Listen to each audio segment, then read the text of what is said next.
A new report claims that Sweet Baby Inc. and its CEO Kim Belair ruined A44 Games' upcoming Flintlock, The Siege of Dawn game. Before we get into this, I'd like to ask you please hit that subscribe button, hit that bell for notifications so you don't miss any of our future videos here at the Trent Report. Wrote this up over at thatparkplace.com, and this report comes from former World of Warcraft team lead Mark Kern, and it comes after Flintlock, The Siege of Dawn was added to the Sweet Baby Inc. detected Steam Curator list by Brazilian gamer Cabrutus Rambo. Cabrutus announced that the game was added to the list, writing this on X. Hey guys, I added another game to my curator list. The game is called Flintlock, The Siege of Dawn, and as shown in this physical copy of the Edge magazine, it involves Kim Belair, Sweet Baby Inc. CEO. I have waited a bit before deciding to add this one because a dev from Flintlock team reached out to me through my mail stating that they eradicated the Sweet Baby Inc. part and basically remade it completely. He continues saying, at this point, together with my staff, I've decided to give them the chance to prove this, allowing us access to the game pre-release and asking their manager to have a conversation with me. They openly refused on both points, leaving me without any way to confirm what they were telling to us. This doesn't speak very well about them. So yeah, new game in the list. And then here is the screenshot from Edge magazine. You can see it says for Flintlock, it was Tops Harjo, who brought on Kim Belair, the Montreal-based narrative director who has advocated for better representation in stories as a means of bringing new and exciting ideas to games. If you're unfamiliar with who Andrea Tops Harjo is, you will get very well acquainted to her as we go throughout this video, but she was A44's chief operating officer at the time of this interview. And this is what she said. She said, Belair took the wonderful base layer Derek had, the world, and just elevated it. You know the difference when there's a person who's reflecting at you and it's true. There's a certain truth that resonates that can't be faked. I know some people won't notice, but the people who are attuned to that, they'll get it immediately. She then went on to discuss the game's protagonist, a black woman named Noor, saying, being a black woman in the world, things never really came easy for me.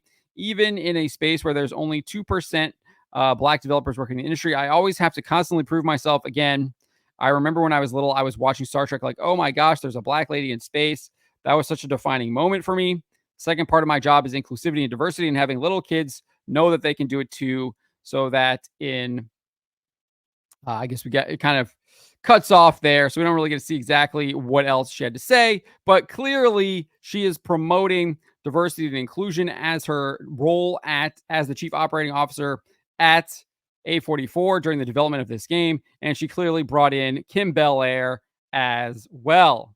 As for Mark Kern's report, let's get into this right here. He posted all of this in a lengthy thread on X, and he shared this. He says, proof, Sweet Baby Inc. ruins games. SBI, Sweet Baby Inc. game Flintlock by A44 Games has been overrun by woke. He then quoted an inside source who has contacted him, who said, I used to work there. Flintlock was a good project with lots of potential. Then it was ruined. He continued his thread writing, before I go further, please note that this is a rumor from a source that seems very knowledgeable about the studio's inner workings. Take that as it is. If we base it off of this quote, it sounds like the person actually worked there. So this does seem like a former employee at the company. But again, he's saying this is a rumor and he hasn't verified him. He says, if others would like to verify, please DM me anonymously. So I guess he does have information that verifies who this person is, but he's just not going to kind of put it out there for public knowledge. Nevertheless, he goes on and says the CEO and COO at A44 are no longer with the company, but the damage seems to have been done. The good devs at A44, I tell you how to fix it at the end of this thread. We'll get to that. And then he adds, did you know the protagonist of Flintlock used to be white? When COO and casting director Andrea Tops Harjo joined the studio, her first actions were to change the character to hire Sweet Baby Inc. and change the main character to a POC. This marked the beginnings of the problems with the game and studio. Next, he shared this. Andrea Tops Harjo is rumored to have used the company's funds and manpower to power her personal agenda and projects on initiatives not related to the game or even the studio itself. One such initiative that I found is Inclusion FX, a visual effects company and advocacy company with shades of Sweet Baby Inc. Here's the bio from the company. She held this position at Flintlock at the same time she ran Inclusion FX. I asked and confirmed, this is the source saying this, I asked and confirmed, or he says, I asked and confirmed, then the source responds, yeah, I have witnessed our UI artists making art assets for its website as their sprint task. So he has those screenshots there. As an aside, Sweet Baby Inc., Kim Belair did an interview with Inclusion FX back in 2021, where she declared one of her company's main goal was taking over the video game industry through woke hiring practices. This is what she said. In 2018, one of my best friends and I, we teamed up and we founded a company. Obviously, that company is Sweet Baby Inc. The original desire was just to write together. We wanted to write with the two of us and a friend of ours, and we wanted to write games. But we realized that as a unit, we realized we were capable of doing for others what had not been done to us, which was to support us, empower us, to lift us up, to value our talent, and to help build our skills. And so today, what we do is writing, narrative design, story building, story breaking as our first and foremost. But on a secondary level, we work very hard to get marginalized talent into the industry, to protect them the way that we would want to have been protected, to lift them up and to get them into an industry where they're too often shut out. And basically, I think to take over in the hopes that some really dope people will be able to lead into a kind of a new era for an industry that's been the same way too long. So I wonder what's been the same way too long. I wonder what she's talking about there.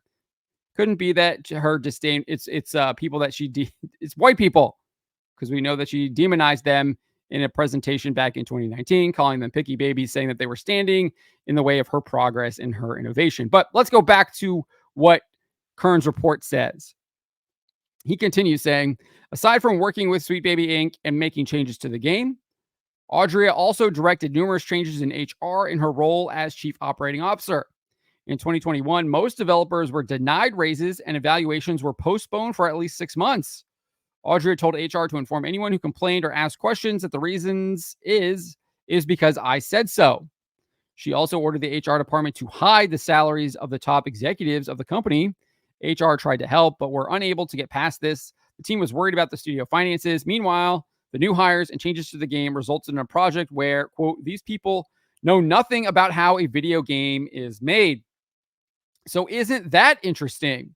Isn't that the narrative that Sweet Baby Inc. and their allies in the media, such as Alyssa Mercante at Kotaku, Ash Parrish at The Verge, Bryant Francis at Game Developer, have all been running?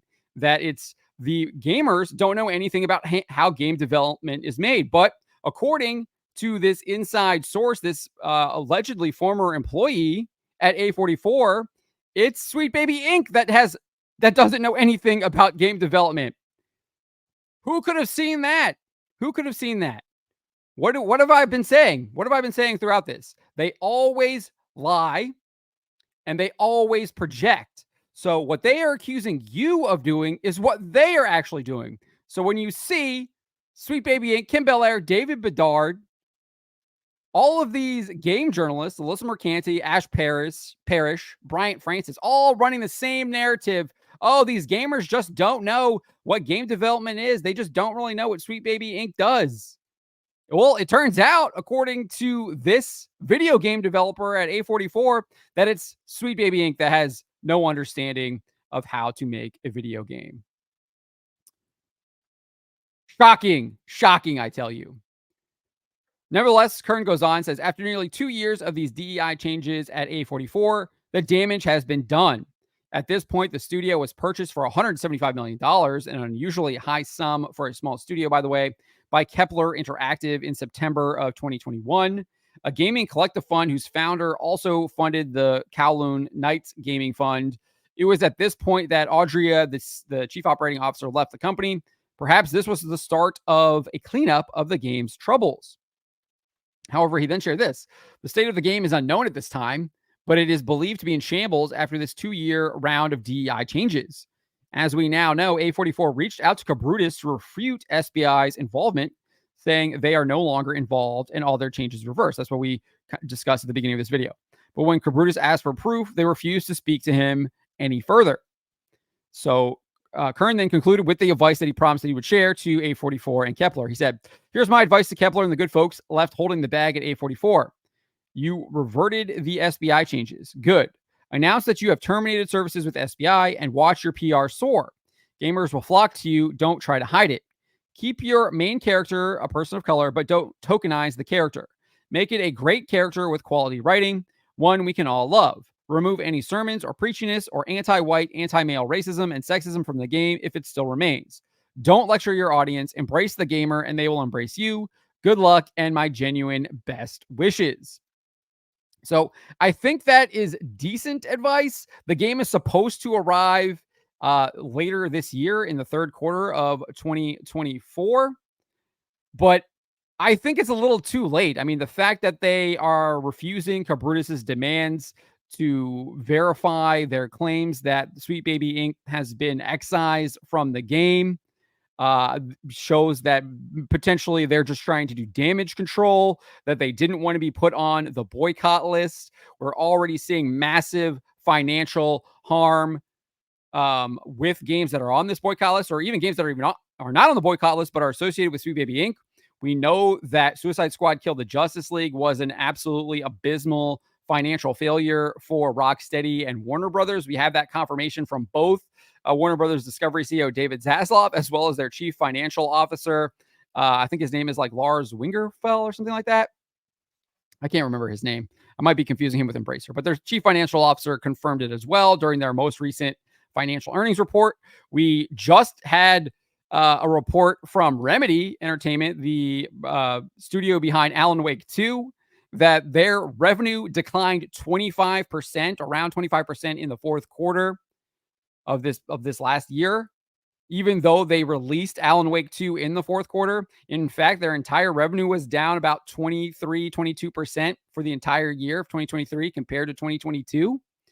So that doesn't look good. So we're seeing massive financial losses for companies that embrace Sweet Baby Inc. And I think them reaching out to Cabrutus was clearly an attempt at PR damage control. I think that we need to see what exactly they've done.